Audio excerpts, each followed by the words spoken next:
Hi friends, బుధవారం పెట్టాల్సిన video ఇప్పుడు పెట్టాల్సి వచ్చిందండి, ఏమనుకోవద్దు. ఇది వచ్చి బెల్లం అండి. మా ఆయన ఒకరోజు డీమార్ట్కి వెళ్ళి తెచ్చారు. చాలా బాగుందనేసి ఇంకా ప్రతిసారి అయిపోయినప్పుడు తెప్పించుకుంటా అండి. అలాగే పెద్ద బెల్లం కూడా తెప్పించుకుంటాం. అది ఇంటి వరకు వాడతాం, ఇదేం దేవుడి మూలకు వాడతామండి. అంటే ప్రసాదం అది చేసినప్పుడు వాడతాము. అలాగే ఆ బెల్లం దంచేలోపు ఈ గిన్నె గ్యాస్ మీద ఉండదండి. బట్ ఏమైందో తెలియదు, పాలు మొత్తం ఉరిగిపోయి ప్రసాదం ఉరిగిపోయిందండి. అప్పుడు ఏం చేయాలో అర్థం కాలేదు. అప్పుడు కూడా ఫ్రిడ్జ్లో పాలు కూడా లేవు, కొంచెమే ఉన్నాయి. అప్పటికప్పుడే అందులో కొంచెం పాలు కొంచెం వాటర్ వేసానండి. గ్యాస్ మొత్తం అప్పటికప్పుడే క్లీన్ చేసేసుకున్నా, లేకపోతే మొత్తం ఎండిపోయి కంగాలుగా ఉంటుంది అనేసి అప్పుడే క్లీన్ చేసేసుకున్నాను.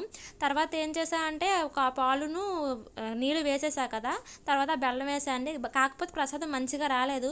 బట్ ఏం చేయలేం కదా, దేవుడికే కదా అనేసి ఇంకా లైట్ తీసేసుకున్నాను. అలాగే ఫ్రెండ్స్, వీడియో చూసి వెళ్ళిపోవద్దు ఫ్రెండ్స్, లైక్ అండ్ సబ్స్క్రైబ్ చేసుకోండి. మహేష్ వీడియోస్కి సపోర్ట్ చేయండి ఫ్రెండ్స్. ఇంకా మీ ముందుకు మంచి మంచి వీడియోలతో ముందుకు వస్తాను ఫ్రెండ్స్. Okay friends.